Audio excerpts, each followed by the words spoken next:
महाकालेश्वर मंदिर की सुरक्षा में बड़ी चूक हुई है जब एक युवक बिना अनुमति गर्भगृह में प्रवेश कर गया। ये घटना सोमवार सुबह 8:24 की है, जब मंदिर में पूजा चल रही थी। युवक ने देहरी पर दर्शन करते हुए सीधे गर्भगृह में प्रवेश किया और शिवलिंग को छूकर नमन किया।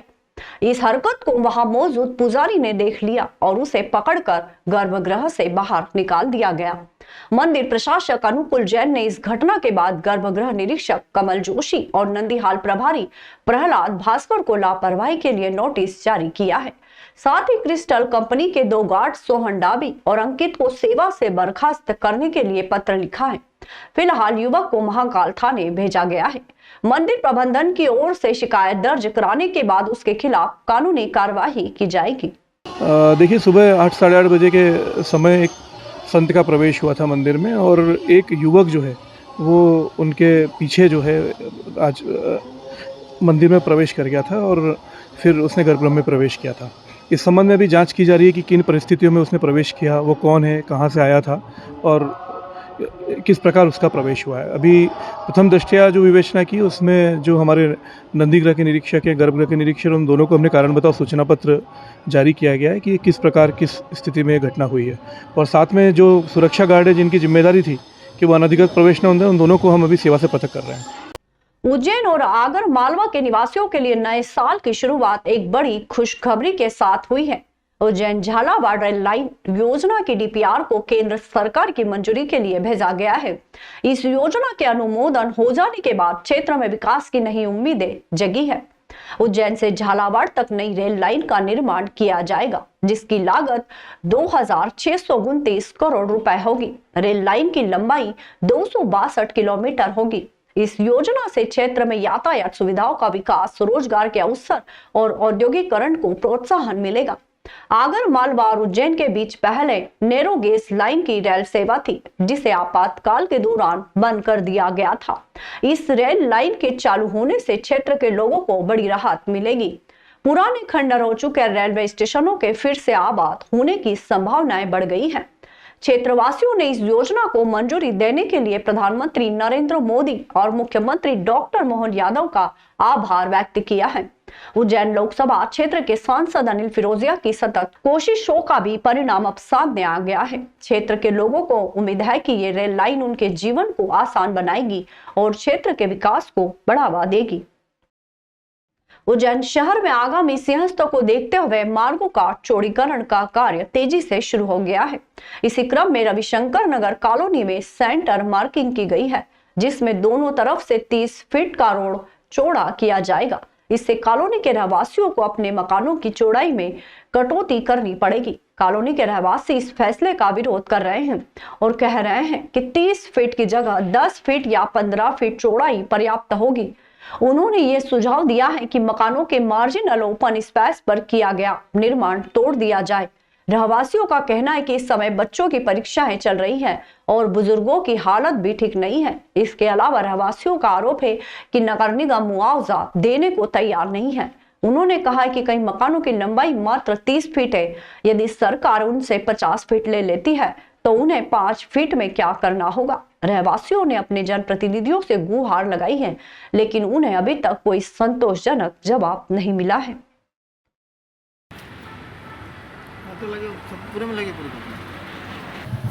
अभी हमको ना इस रोड वही खोलने का रोड है ना, 80 फीट तो बनी नहीं सकता। हाईवे है तो अलग बात है, और ओवर ब्रिज है उसको वाइड कर सकते हैं। 60 फीट का पीछे रोड है उसको भी कर सकते हैं। वो सब छोड़ के सब घर वालों को परेशान करना है। उनको ये रेजिडेंशियल कॉलोनी है, हम लोग है ना ऐसे बनाए, पॉलिटिक्स से बनाए या किसी से बनाए, बेईमानी तरीके से बनाए, ऐसे तो बनाए हैं नहीं हमने।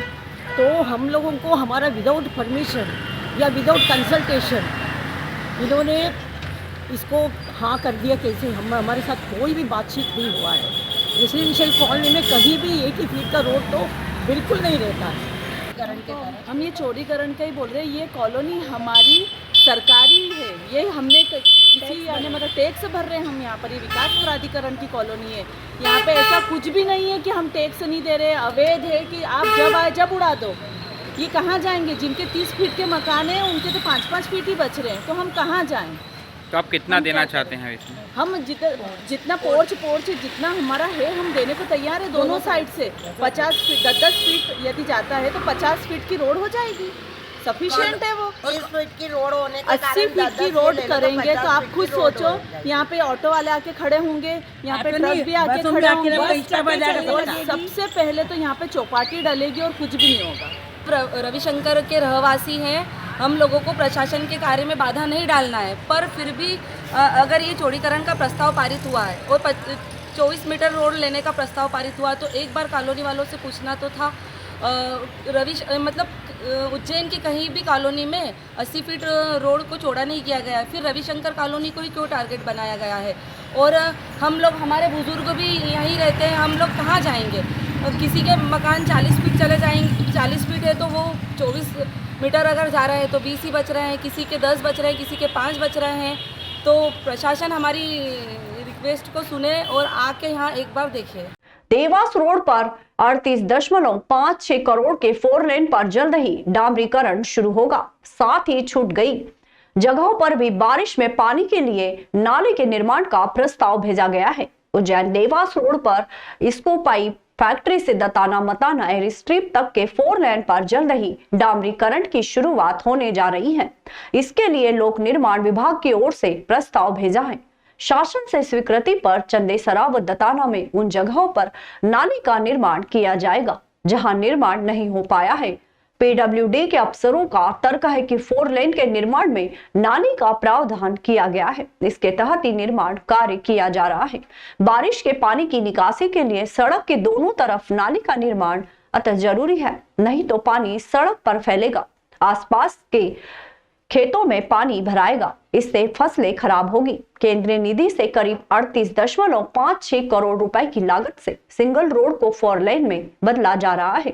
इसमें नाली निर्माण के लिए प्रस्ताव तैयार कर भेजे गए हैं। पीडब्ल्यूडी गौतम अहिरवार का कहना है कि सड़क निर्माण कार्य जारी है, नाली का निर्माण भी किया जाएगा, जल्द ही डामरीकरण किया जाएगा। इसके लिए एसडीओ प्रफुल्ल जैन और उपयंत्री अनिल सिंह तोमर की टीम काम कर रही है। और 5.4 किलोमीटर में हम सीआरएम का कार्य स्टार्ट करने वाले हैं।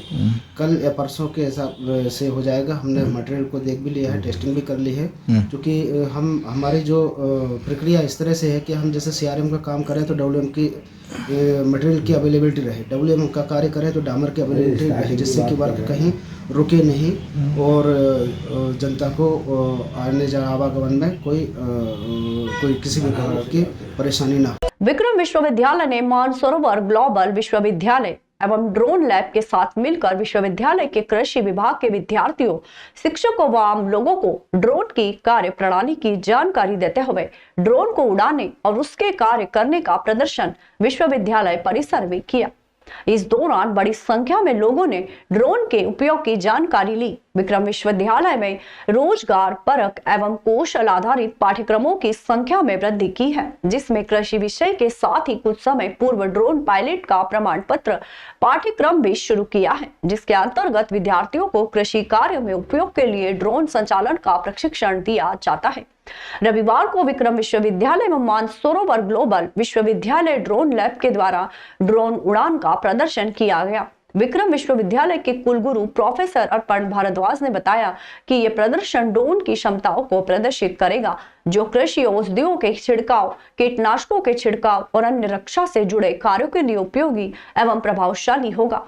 इसका उद्देश्य विद्यार्थियों, शिक्षकों के साथ ही आम जनता को कृषि और संबंधित क्षेत्रों में ड्रोन प्रौद्योगिकी के संभावित अनुप्रयोगों के बारे में शिक्षित करना, इसके सुरक्षित और कुशल उपयोग को बढ़ावा देना है। इस अवसर पर मानसरोवर विश्वविद्यालय के सीईओ डॉक्टर गौरव तिवारी एवं ड्रोन लैब के संचालक निखिल मेथिया ने बताया कि यह प्रदर्शन डिजिटल स्काई स्पेस मैप्स के मानचित्रों के अनुसार एवं आवश्यक सावधानियां और सुरक्षा उपाय लागू करते हुए किया गया। ये दोनों विश्वविद्यालयों के लिए गौरवशाली पल होगा। गुजरात से आए धर्मेश मंगे ने बताया कि ये ड्रोन कृषि का कार्य में उपयोगी है। इसका उपयोग कीटनाशक व अन्य दवाओं के स्प्रे में किया जाता है। करीब 25 मिनट में 2 एकड़ खेत में स्प्रे कर सकता है। ड्रोन में करीब 10 केजी दवा का उपयोग एक बार में किया जा सकता है। ड्रोन का उपयोग कृषि कार्य में सुरक्षित और समय की बचत के लिए किया जा सकता है। भारत सरकार द्वारा ड्रोन पर सब्सिडी भी दी जाती है।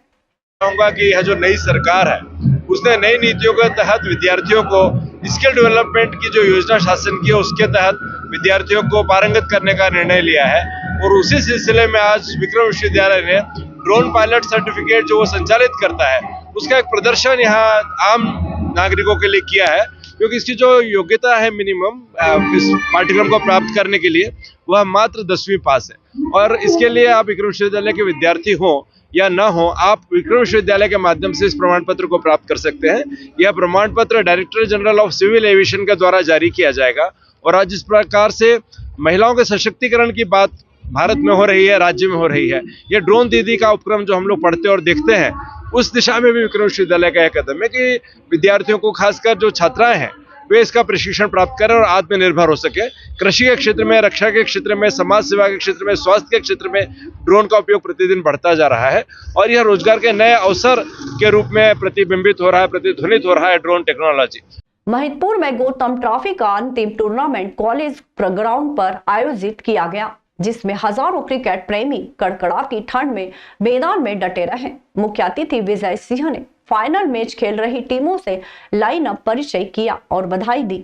महिदपुर में गौतम ट्रॉफी के आयोजन का महत्व इस बात से समझा जा सकता है कि यह अंतिम मैच था, जिसके बाद अगले वर्ष फिर भव्य रूप से टूर्नामेंट का आयोजन किया जाएगा।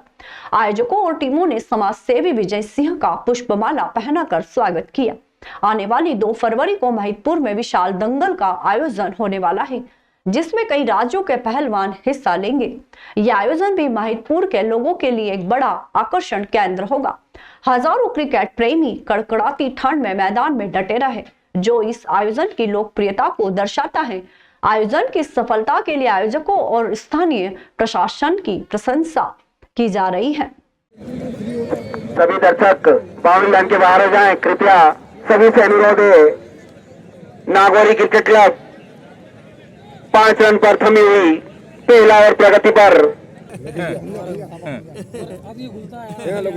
हाँ भाई, चल रहा है। ये तो आप सब लोगों की मोहब्बत है। खबर आपको बहुत मुबारकबाद बेटा, आपने बहुत अच्छा काम किया है। मैं हृदय से आपको बहुत मुबारकबाद देता हूँ। आपको बहुत बहुत धन्यवाद, बहुत शुभकामनाएं। जो हमारे शोवर भाई ने इस मैच को रखा था, ये गौतम ट्रॉफी का अंतिम मैच है इस वर्ष का। अगले वर्ष हम इसमें रखेंगे 1,01,000 रुपया प्रथम इनाम है और 51,000 रुपया सेकंड इनाम मिलेगा यहाँ पर इसी मैदान पे। ये मेरी अगले साल के लिए अग्रिम शुभकामना देता हूँ सभी टीमों को। आज शोवर भाई ने कराया, मैंने हजारों की तादाद में जो क्रिकेट प्रेमी और छोटे छोटे बच्चे देखे आज, अपने आप में वाकई अभिभूत हूँ मैं। और मुझे लगता है कि महिदपुर में क्रिकेट का जो जुनून है वो जुनून बहुत ऊपर हद तक है और वाकई में बहुत बधाई देता हूँ, मुबारकबाद देता हूँ आप लोगों को। ये जुनून को और जुनून बनाना है और निश्चित रूप से हम सब लोग आओ संकल्प में खेल की भावना से लड़े। हमारे यहाँ जो भी खेलने टीमें आती हैं वो हमारी मेहमान टीमें हैं, हमारी घरेलू टीमें भी हैं। आज जो हमारी मेहमान टीम है पिपलोन है, हमारी घरेलू टीम हमारी नागौरी 11 है जिसमें इरफान एमजी हमारे कप्तान हैं और हमारे इसके। तो मैं दोनों टीमों को बहुत शुभकामना देता हूं क्योंकि 21,000 और 11,000 रुपये आज मिलने वाला है। आधे घंटे के बाद में 31,000 रुपये का इनाम लेंगे ये लोग। देखिए 2 लाख रुपए का एक दंगल हमारा हो रहा है 2 फरवरी को। उस दिन मेरा जन्मदिन है और मेरा योम पैदाइश है। उस दिन मैं इस दुनिया में आया था, तो उस 2 फरवरी को हम लोगों ने, क्योंकि सभी खेलों की तरफ हम काम कर रहे हैं, पर वो 2 फरवरी के रोज हमने पहलवानों के लिए दंगल रखा है। शायद इसी मैदान में बहुत बड़ा एरिना बन रहा है। भारत के दूर दूर के पहलवान, पंजाब, हरियाणा, दिल्ली, कोल्हापुर, महाराष्ट्र और विभिन्न क्षेत्रों के पहलवान यहाँ पर आ रहे हैं। मैं सब लोगों से विनती और प्रार्थना करना चाहता हूँ कि उस दिन आपको यहाँ पर देखना है, कुश्ती देखने जरूर पधारना है। आप सब लोगों का स्वागत, बहुत बहुत धन्यवाद।